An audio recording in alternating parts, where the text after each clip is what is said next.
네, 안녕하세요, 여러분. 12월 18일 수요일 아침입니다. 우리 이 독송집 가운데 가장 긴 삼켜버린 경 독송했더니 지금 6시 43분 되었습니다. 사실은 이 책을 편집하면서 아주 긴 경들, 우리가 경을 읽자, 독송을 하자 하면서 사실은 수행의 중심을 차지하는 대념 적용, 신념 적용, 입출 식념경, 이런 경들을 독송을 빼놓을 수는 없죠. 그런데 너무 길어가지고 그 수행의 중심이 되는 세 개의 경, 그리고 분석경 하나 이렇게 따로 묶어서 별책 수행경전으로 편집을 했죠. 그러고 나면 이제 본책, 이 초기불교 경전백선 독송집 이 본책에서는 가장 긴 경이 바로 이 삼켜버린 경이죠. 세상에 40분이나 걸렸어요. 우리가 어제까지는 제3장 깨달음의 재현에서 제자들의 깨달음, 부처님 한 분만의 깨달음이라면 불교가 우리에게 의미를 갖는가? 부처님 한 분만의 깨달음이 아니라 당신의 깨달음이 그대로 제자들에게 재현된다. 내가 이런 방법으로 깨달았는데 내가 깨달은 이 방법을 그대들이 그대로 뒤따르기만 하면, 네, 어제 보았지만 담마누 담마 빠티판노 호디, 가르침에 일치하는 실천, 가르친 그대로 배워 알고 실천하기만 하면 그대들도 내가 성취한 이 깨달음, 내가 도달한 열반이라는 이 경지, 다시는 몸으로 가지 않아서 태어나지 않음으로써 불사 죽지 않는 성, 일체의 일체의 괴로움이 해소된 괴로움 제로 행복 100의 삶을 그대들도 실현할 수 있다. 나의 깨달음이 그대들에게 그대로 재현된다. 네, 이런 이제 제3장 깨달음의 재현, 제자들의 깨달음 이제 다 공부에 마쳤고요. 이제 오늘부터는 제4장 분석 용어정의, 네,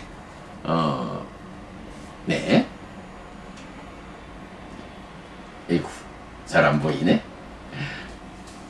제4장 분석 용어정의 이렇게 되죠.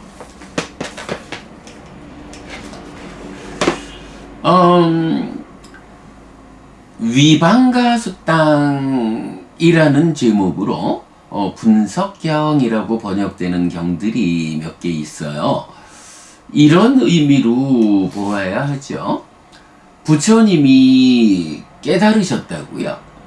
그 깨달음이라는 것이 그저 인간들의 사유로, 인간들의 언어로 다 묘사할 수 있는, 서술할 수 있는 그런 깨달음은 일단 아닌 것 같아요.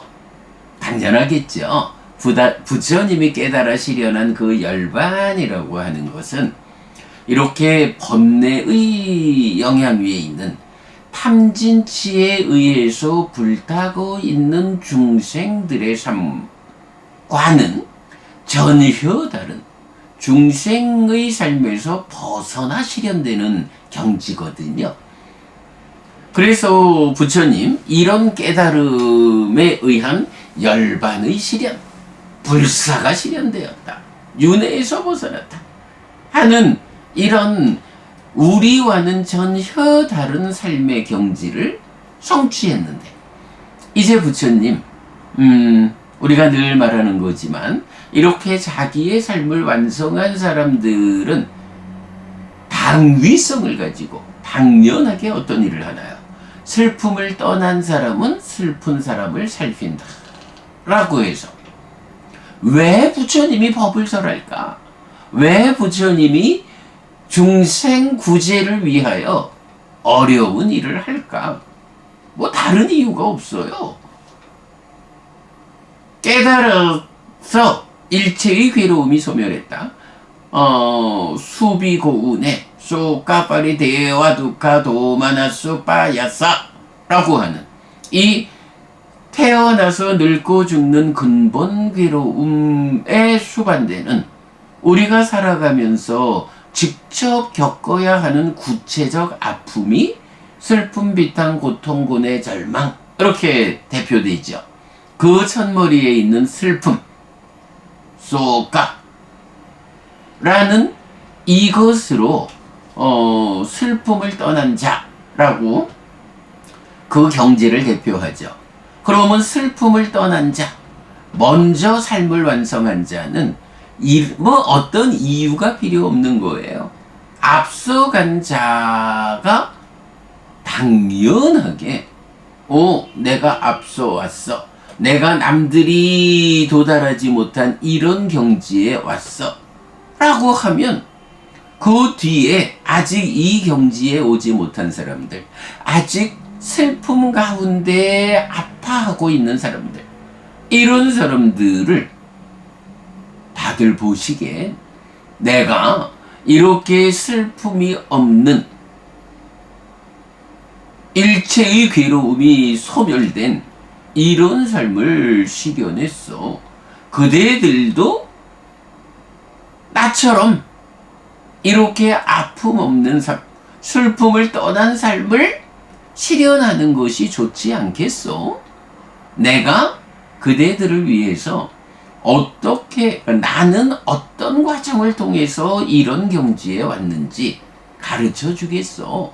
그러니 그대들이 내가 알려주는 그대로 실천하기만 하면, 배워 알고 실천하기만 하면 그대들도 나와 같은 이런 삶을 성취할 수 있어. 라고 앞선 자가 뒤의 사람들을 이끌어주는 거. 이건 이유가 없는 거예요. 아니 엄마 아버지가 자식들을 위해서 돌보고 희생하고 하는데 이유가 있나요? 안 그러잖아요. 그래서 슬픔을 떠난 자는 슬픈 사람을 살핀다. 그래서 중생들을 구제하자라는 것은 앞선 자, 깨달은 자의 당위성이에요. 네. 그래가지고 이제 부처님, 내가 이렇게 깨달아 고멸을 실현했다.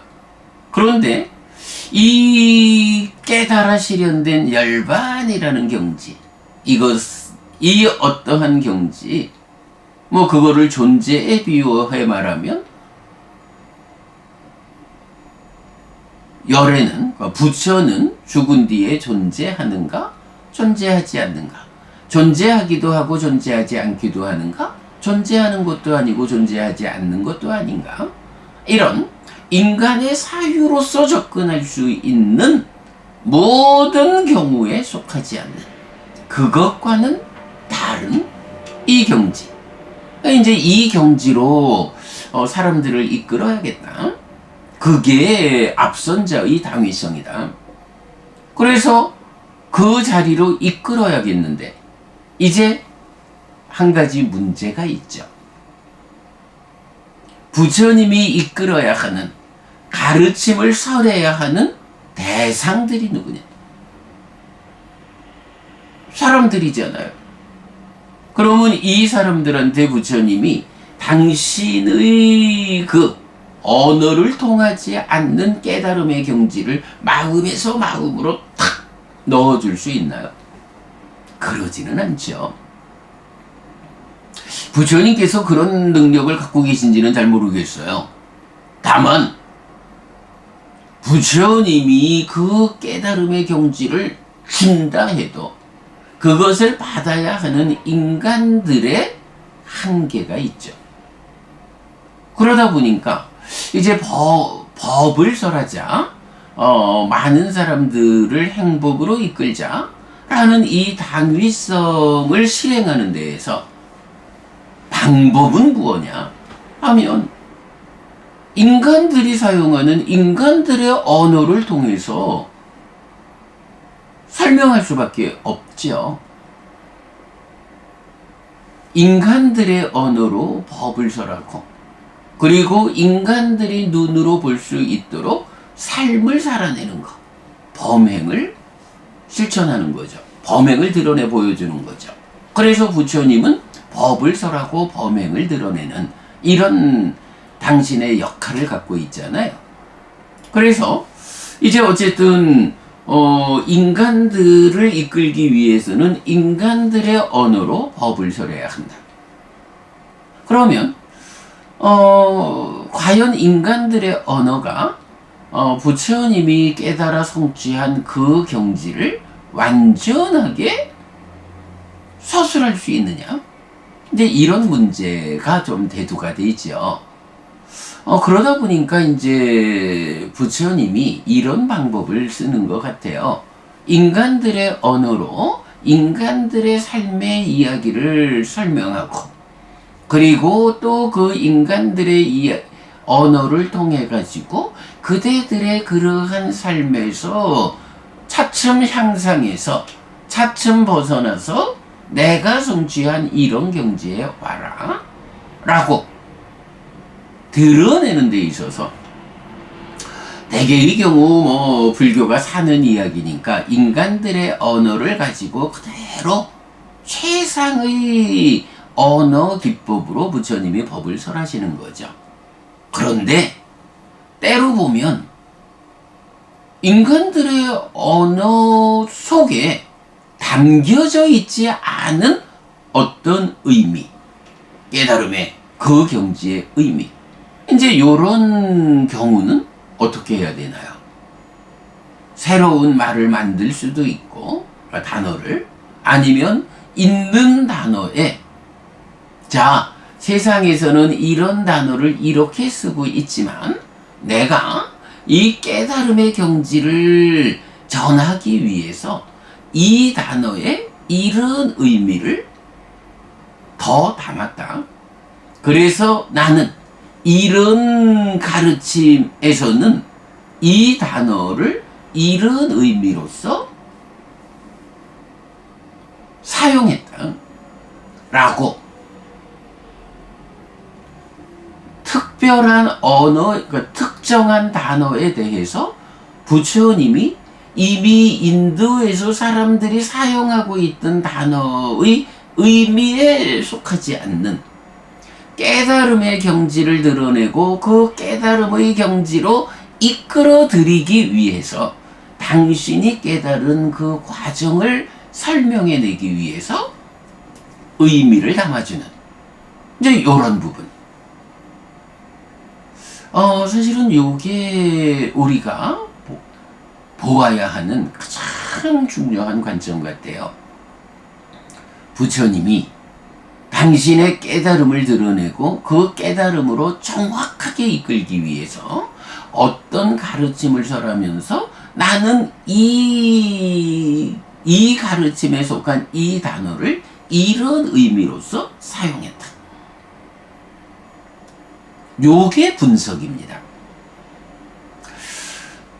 우리가 지금 제4장에서 분석 용어정의 요렇게 이제 경들을 편집한 것은 부처님의 가르침을 공부하면서 부처님께서 의도하신 그대로 부처님께서 정의해 주신 그대로의 단어의 의미를 가지고 부처님 법을 해석하자. 요 의미거든요. 세상에 보면 공부한 사람들이 참 많죠. 저하고 견줄 수 없이 저보다 몇십 년 더 공부를 한 분들도 많죠. 그런데 그렇게 많은 시간 공부를 하신 분들이 저와 같이 경이 의도하는 그대로 해석해내지 못하는 이런 현상에는 여러분, 네, 얼마 전에도 뭐 그런 교수님들 이렇게 만나서 대화하다가, 아니 그래, 아무개 교수 그분은 니까야를 공부하는 사람이, 니까야를 그렇게 오래 공부한 사람이 무슨 문제가 있어서 단별론자가 되었대? 아니, 부처님이 설한 가르침을 니까야로 공부를 하고 있으면서 어떻게 윤회 없다고 단별론자가 될 수 있을까? 그런 문제를 한번 꺼내봤어요. 대화 가운데. 그러면서 제가 이런 이야기를 했어요. 부처님께서 정의해주는 의미가 있다. 12연기의 12법도 부처님이 나는 이 무명부터 노사까지의 이 12개의 법들에 대해서 이런 의미로 썼다. 특히 그 중에 네 번째 나오는 명색이라는 법에 대해서, 색은 물질이고 명은 수상사촉작의다 라고 직접 정의하는, 이제 이렇게 부처님의 정의가 12연기도 정의되고 8정도도 정의되고, 오늘 독송한 경은 분석경이란 이름은 아니지만 커다란 가르침의 흐름, 전개를 위해서 오온을 정의해주는, 네, 오늘 상켜버린 경에서는 오온의 성질의 측면을 정의했죠. 내일 독송할 집착의 양상경에서는 어떤 것들이 쌓여 있는 거야. 이렇게 오온도 성질과 구성의 양면으로 부처님이 정의해주고 있다고요. 정의해 주신 그대로 그 의미로 경을 해석하면 이제 우리가 해석하는 삶의 메커니즘과 수행지도, 이런 가르침의 진정을 드러내게 되죠. 근데 사람들이 오래 공부를 하면서도 그저 옛날부터 전해 내려오는 관점을 그대로 배워 익히는데 그 길로 가고, 이렇게 부처님이 정의해줬다라는 이런 사실 자체에 눈을 돌리지 못하는. 그래서 이번에 몇 분 교수님들하고 대화하면서도 제가 이렇게 부처님이 정의하는 대로 경을 해석해야 한다 라고 말했을 때 깜짝 놀라는, 그렇게 접근하지 못한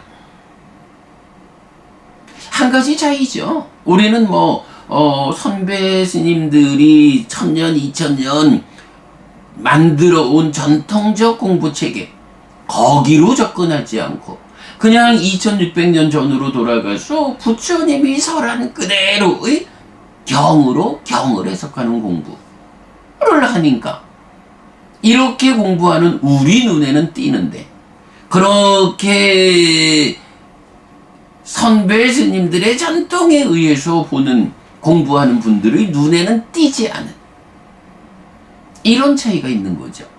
그래서 제가 그저 10여 년 이렇게 공부하고 있는데, 물론 제가 출가 전에 한 40년 불교 신자로 살았으니까 그 받쳐주는 힘이 크죠.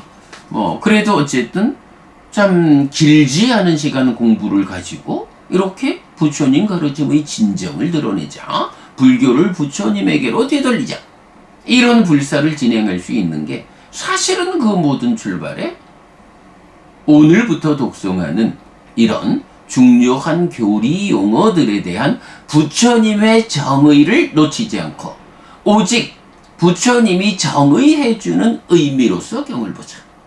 이게 사실은 굉장히 어렵기도 하죠. 이렇게 하려면 그동안 1000년, 2000년 쌓여온 공부의 시각을 배제해야 하는 그런 상황도 때때로 발생하고, 그러니까 어렵지만 그래도 어떡하나요? 우리가 공부를 하려면 부처님 말씀대로 쫓아가는 공부를 해야지, 어떤 기준을 놓고 부처님 말씀을 가져와서 해석을 바꾸는, 부처님의 정의를 바꾸는 이런 식으로 공부해서는 못 가잖아요. 그런데 1000년, 2000년을 그렇게 공부해요. 그런 방법으로 공부해 온 거죠. 부처님의 정의를 바꾸는. 그러니까 니까야를 공부하는 학자들이 단멸론자가 되고 무아가 무슨 의미인지를 모르고 식은 윤회하는 게 아니라고 말하고 정말 경과 어긋나는 이런 공부의 과정들이 보이죠. 우리가 바로 오늘부터 시작한 제4장 분석 용어정의, 부처님 깨달음의 경지를 드러내고 그 깨달음의 경지로 우리를 이끌기 위해서 설하신 법들, 이 법들이 인간들의 언어로 설해져야 하지만 인간들의 언어에 담긴 의미만으로 부족할 때 그 단어에 부처님이 의미를 실어주는 용어 정의 분석. 네, 가르침을 바르게 공부하기 위한 유일한 길이다. 이 부분 놓치면 못 간다. 네, 여러분, 오늘도 부처님의 언어로 부처님의 가르침을 독송하면서 하루를 잘 시작했습니다. 잘 시작한 오늘 하루 여러분 내내 편안하시고 이익과 행복을 찾는 시간 되시기 바랍니다. 함께 해주셔서 고맙습니다. 여러분 행복하십시오. 시간이 너무 가서 마무리도 제대로 못하고 경을 40분을 읽었으니 그렇습니다. 오늘 삼켜버림경 자체를 설명해 드리지는 못했는데요. 내일 집착의 양상경도 좀 깁니다만은 함께 해서 오온이 색수상행식이 성질의 측면에선 이렇게 정의되고 구성의 측면에선 이렇게 정의된다라는 거 설명드리겠고요. 또 우리 홈페이지에 요 삼켜버림경 특강한 공부도 또 올려져 있으니까 그거 여러분 링크해 드리도록 하겠습니다. 그렇게 참고하시고요.